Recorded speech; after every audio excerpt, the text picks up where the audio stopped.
Ya, salam pemirsa, berjumpa lagi bersama saya dalam pembahasan buku Pandanglah pada Yesus. Buku ini dituliskan oleh George R. Knight. Buku ini menceritakan bagaimana kita bisa menyatakan arti sebenarnya tentang kehidupan Kristus yang bukan sekedar cerita, tetapi inspirasi bagi kehidupan kita setiap hari. Memandang Yesus dalam pelayanannya di bumi dan di surga, itu akan membawa kita untuk menyerupai karakternya.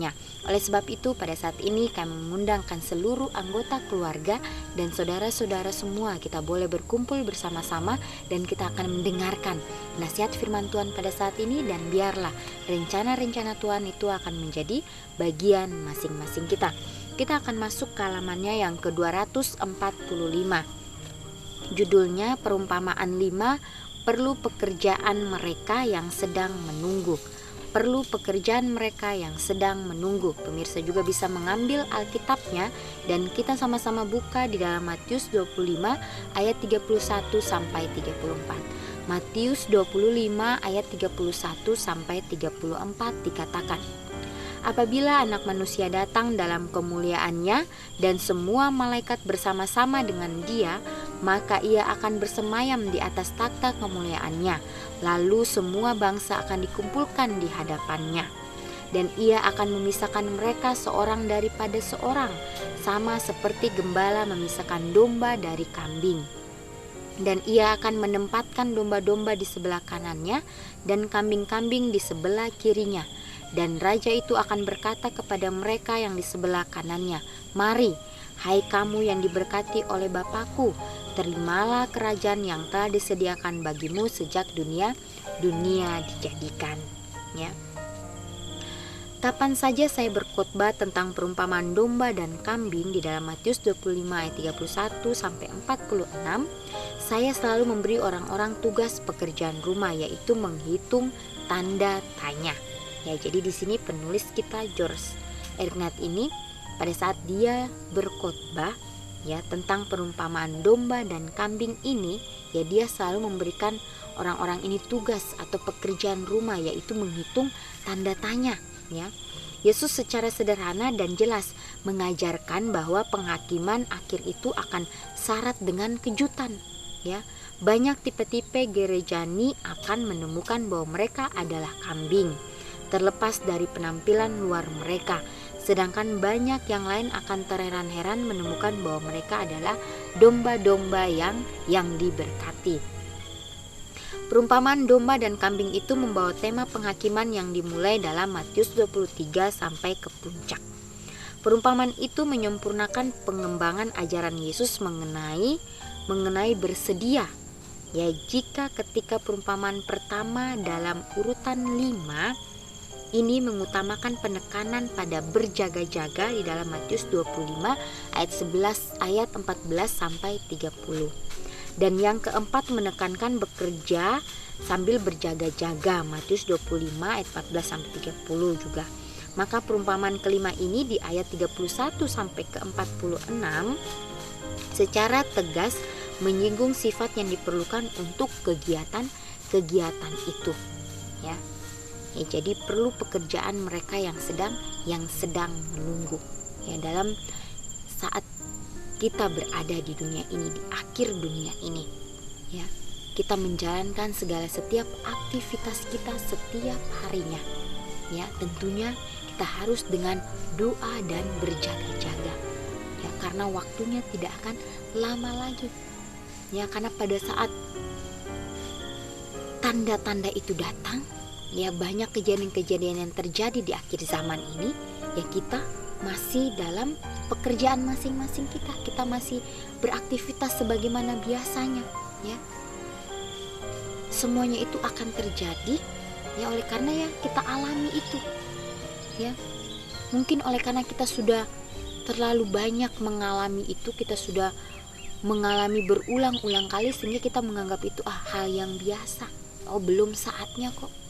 Ya, tapi kita harus berhati-hati, ya, kita harus berjaga-jaga, ya, bahwa bila mana semuanya itu datang, ya, jangan sampai kita masih dibuai oleh kesenangan-kesenangan duniawi kita. Ya, karena setan akan terus mengelabui kita. Dia akan menggempur kita, menyerang kita dari setiap titik, ya, sehingga kita tidak sadar ya bahwa semuanya ini akan tidak lama lagi, ya. Kemudian di sini dikatakan, kisah domba dan kambing digambarkan dalam kata-kata yang hidup tentang perpisahan akhir yang akan terjadi saat Yesus datang di awan-awan. Ya. Adalah salah satu dari antara keduanya, domba, lambang umat Tuhan dalam perjanjian lama atau kambing. Yang satu ditempatkan di kanan, lambang diperkenan, atau kiri, lambang tidak diperkenan. Ya. Keputusan penghakiman juga tidak memberi kesempatan memohon. Yang ada adalah selesai dengan tidak dapat diubah lagi. Mereka yang gagal menggunakan waktu menunggu dan berjaga-jaga yang sudah diberikan kepada mereka sebelum kedatangan kedua kali, akhirnya tidak diperhitungkan untuk masuk kerajaan. Ya, jadi pada saat Tuhan masih memberikan kita kesempatan pada saat ini, ya baiklah kita gunakan itu dengan sebaik-baiknya. Ya.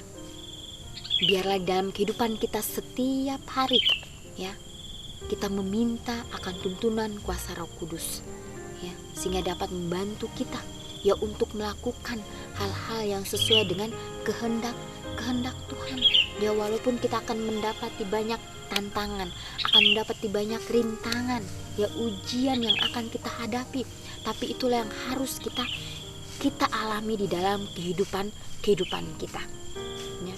Kalau kita mengingat lagi perjalanan Yesus pada saat di dunia ini, ya, Yesus juga mengalami itu, tapi Yesus sanggup melakukan itu oleh karena dia terus bersandar, oleh karena dia terus mengandalkan Bapaknya yang di surga. Ya. Biarlah pada saat kita mempelajari akan firman Tuhan, ya, baiklah kita berdoa terlebih dahulu, Tuhan, bantu saya. Biarlah pada saat saya membaca kata demi kata daripada firman-Mu, biarlah pengertian, pemahaman yang berasal dari Engkau itu akan menjadi bagian saya, Tuhan. Oleh karena saya tidak sanggup, Tuhan. Bila mana saya berjalan sendirian, saya tidak sanggup, Tuhan. Bantu saya, Tuhan. Ya.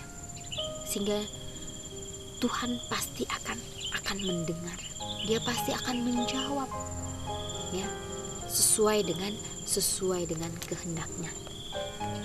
Kemudian di sini dikatakan, sebagaimana dijelaskan di atas, unsur penting dalam perumpamaan ini adalah unsur kejutan. Domba dan kambing terkejut mendengar putusan raja tentang kasus mereka masing-masing. Kedua kelompok mempertanyakan keputusan itu.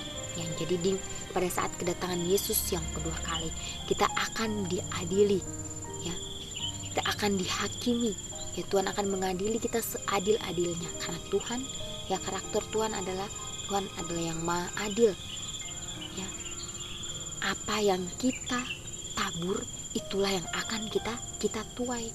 Ya, oleh sebab itu biarlah kita, ya, boleh menyerahkan akan kehidupan kita sepenuhnya kepadanya. Katakan lagi, kita akan kembali ke pokok pembicaraan tersebut, ya. Sementara itu kita perlu mulai memeriksa hati dan pikiran dan kehidupan kita sendiri.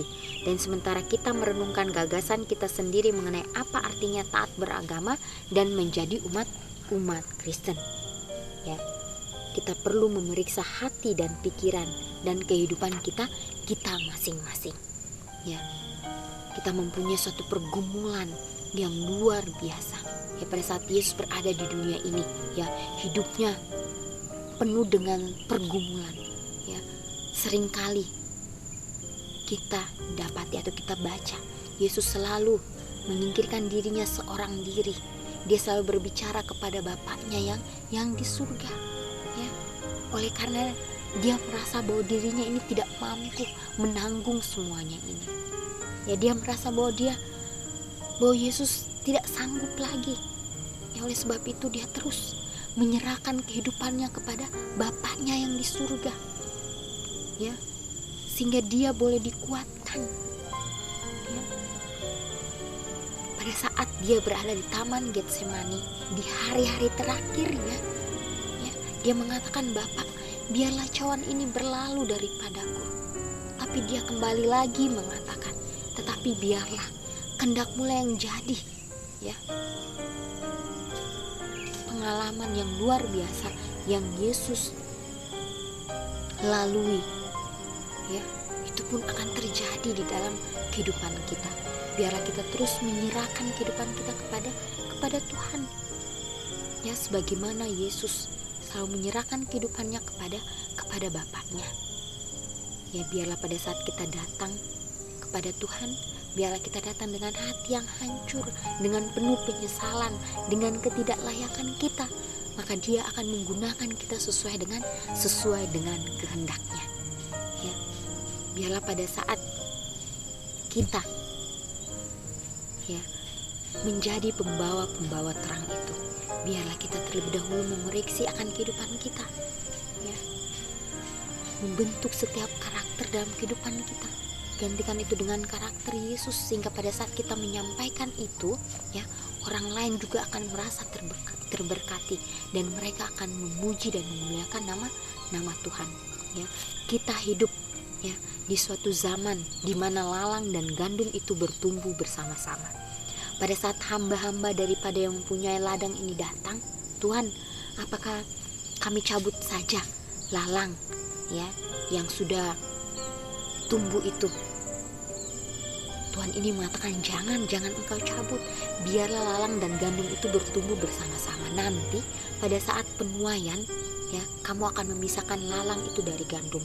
Lalang itu akan dibuang dan dibakar, gandum itu akan masuk ke dalam lumbung. Pada saat ini mungkin saya pribadi adalah lalang atau saudara adalah lalang, ya, kita tidak tahu. Tapi biarlah kita terus mengoreksi akan kehidupan kita, ya, jangan sampai kita menghakimi orang lain, ya, jangan sampai kita, ya, mengecewakan orang lain dengan setiap tingkah laku kita, dengan sifat kita, ya. Tapi biarlah minta kepada Tuhan, ajarilah saya supaya saya dapat, ya, menyangkal diri, memikul salib itu, ya, sehingga kita boleh, ya, berjalan bersama-sama, berjalan di bawah naungan Tuhan, ya. Biarlah kita terus berdoa meminta akan kuasa daripada Tuhan, ya. Biarlah dimanapun kita berada, biarlah kita menciptakan roh perdamaian, roh persatuan, ya, di tempat kerja kita, di jalan, di rumah tangga kita, di lingkungan kita, di gereja kita.